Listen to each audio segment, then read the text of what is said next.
नमस्कार, pride India news में मैं रिया पांडे आप सभी का स्वागत करती हूं। तो चलिए शुरुआत करते हैं कुछ देश दुनिया की तमाम बड़ी खबरों से। और अगली खबर आ रही है बीरसिंहपुर पाली से। ऑफलाइन राशन वितरण पर जोर। कोरोना वायरस महामारी के प्रभाव से बचने के लिए सभी शासकीय उचित मूल्यों की दुकानों में शासन ने निर्देशित किए थे कि राशन वितरण के दौरान उपभोक्ताओं से थंब न लगवाया जाए, लेकिन अब उस व्यवस्था में दोबारा परिवर्तन कर ऑनलाइन राशन वितरण का निर्देश जारी कर दिया गया है, जिसको लेकर दुकानदार और उपभोक्ता काफी कशमकश में दिखाई दे रहे हैं। दुकानदारों का कहना है कि प्रशासन के निर्देश पर यह व्यवस्था बदल दी गई है, जिससे कोरोना वायरस का प्रभाव बढ़ सकता है, जिसमें बदलाव करना आवश्यक है। इसी बात का समर्थन करते हुए वरिष्ठ कांग्रेस नेता संजीव खंडेलवाल ने भी वितरण व्यवस्था में ऑफलाइन राशन वितरण की मांग की है। जब इस संबंध में जिले के कलेक्टर सोरोचित सोमवंशी से बात की गई तो उन्होंने कहा कि इस व्यवस्था को जल्द ठीक किया जाएगा। गौरतलब है कि कोरोना वायरस के प्रभाव को खत्म करने के लिए इसके पूर्व ऑफलाइन माध्यम से अनाज वितरण किया जा रहा था, जिससे अनाज लेते समय उपभोक्ता को थंब लगाना अनिवार्य नहीं था। इंडिया न्यूज में उमरिया के बीरसिंहपुर पाली से जिला संवाददाता ओम प्रकाश गुप्ता की रिपोर्ट। शासन की जो गाइडलाइंस आई हैं उसमें ऑफलाइन मोड को भी अनुमत किया गया है। अगर कहीं पे इसको कंपल्सरीली अंगूठा लगवा रहे हैं तो इसको मैं जिला स्तर से एक आदेश जारी करके इसको ठीक करता हूँ।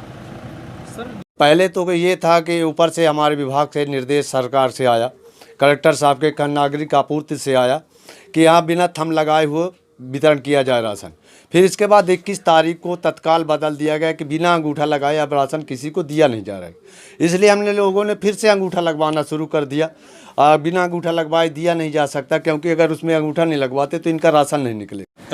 कल दिनांक 22 तारीख से इसको सिस्टम ऊपर से शासन द्वारा POS मशीन को अपडेट कर दिया गया, जिसके तहत हितग्राही के परिवार का सदस्य जब तक उसमें अंगूठा वेरिफिकेशन नहीं करेगा, थंब उसका जब तक वेरिफिकेशन नहीं होगा तब तक उसको खाद्यान्न नहीं मिलना है।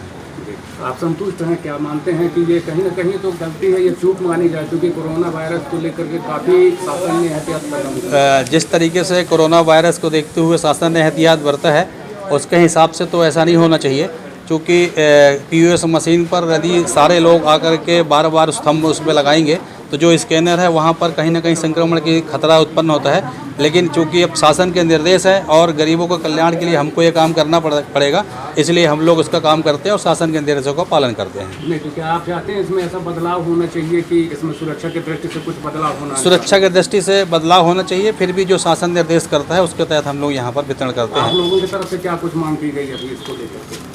हमारे तरफ से हमने अपने उच्च अधिकारी जिला खाद्य अधिकारी को इस बात का अवगत करा दिया है, उनको बता दिया कि ऐसा ऐसा है, जिससे कि सोशल डिस्टेंसिंग और यहाँ पर संक्रमण का खतरा बढ़ जा रहा है, तो उन्होंने कहा कि इस बात को हम ऊपर तक पहुँचा देंगे। जो खाद्यान्न दे रही थी उसमें आज सुबह ही मेरे संज्ञान में ये चीज़ आया है कि जहाँ कोरोना की महामारी को देखते हुए बीच में शासन ने ये नियम लागू किया था कि बगैर थंब इम्प्रेशन के वो राशन गरीबों को और ज़रूरतमंदों को दिया जा रहा था, कार्डधारकों को दिया जा रहा था। लेकिन अभी वर्तमान समय में जो मुझे पता पड़ा है कि वास्तव में फिर से थंब इम्प्रेशन चालू कर दिया गया है। मेरा खास करके इस थंब इम्प्रेशन को लेकर ये कहना है, चूँकि जो कोरोना वायरस है आप सब जानते हैं ये टच से और एक दूसरे के संपर्क में आने से फैलता है।